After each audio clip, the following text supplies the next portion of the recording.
You need to watch this if you struggle with slow, clumsy robots. I don't think people understand how much the right body changes everything.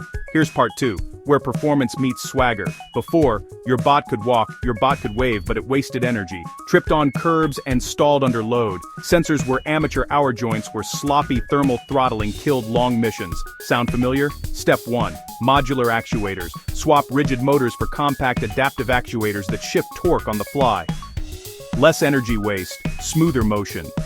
You can upgrade limbs without rebuilding the whole chassis. Step 2. Distributed sensing. Replace single-point sensors with a mesh tactile skin. Redundant IMUs edge processing nodes. The robot senses slips and impacts, it predicts them milliseconds early. Step 3. Thermal and power management. Integrate liquid cooling channels and a smart battery manager that balances cells and shifts loads. Performance stays maxed even under continuous stress. After, the same robot now moves faster, falls, less runs longer, adapts in real time. Tasks finish quicker. Maintenance windows shrink. Field failures become rare.